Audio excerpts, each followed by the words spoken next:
Audio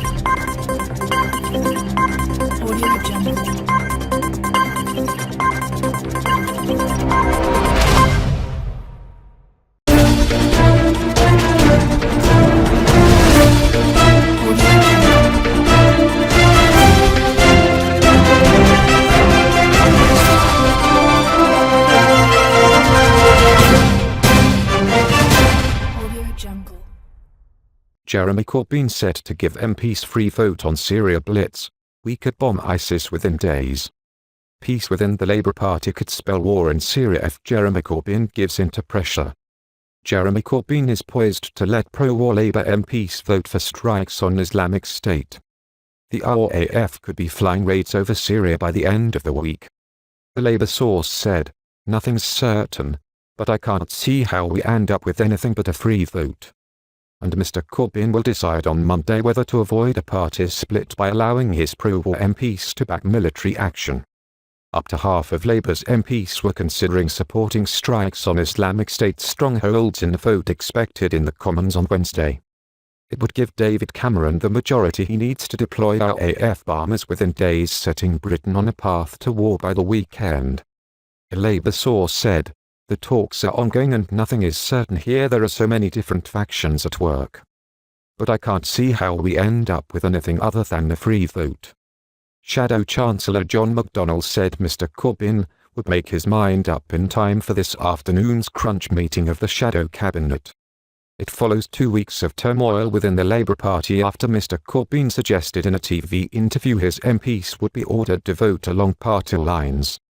Mr McDonnell, the Labour leader's closest ally, said a free vote would be the right decision because such issues are above party politics. The Mirror told last week how up to half of Labour MPs, including most of the Shadow Cabinet, were considering defying their leader and voting for airstrikes in the wake of the Paris attacks. Mr Corbyn told the Andrew Moss Show on BBC One yesterday that no final decision had yet been made on whipping the vote.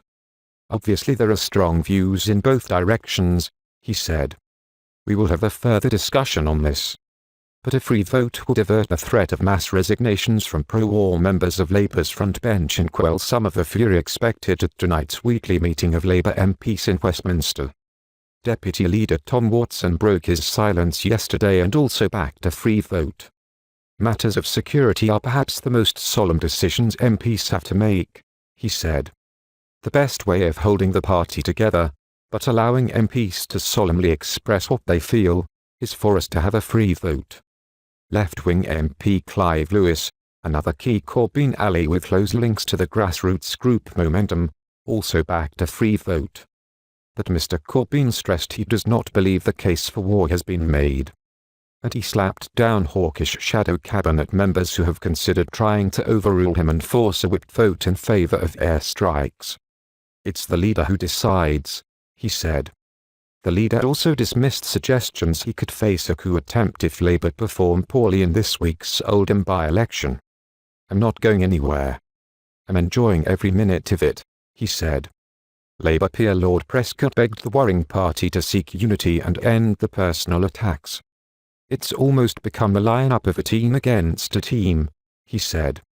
And Len McCluskey, boss of key Labour donor Unite, tore into the MPs agitating for Mr Corbyn to go. "Any attempt to force Labour's leader out through a Westminster Palace coup will be resisted all the way by Unite," he said. Shadow Justice Secretary Lord Falconer admitted Labour is so divided that a collective decision looks impossible. "It is such an awesome judgment that has to be made. It is not surprising there are significant differences within the Shadow Cabinet," he said. "It is unlikely that we will be able to agree a yes or no answer." Defence Secretary Michael Fallon confirmed he has been briefing MPs of all parties on the case for war ahead of the expected vote.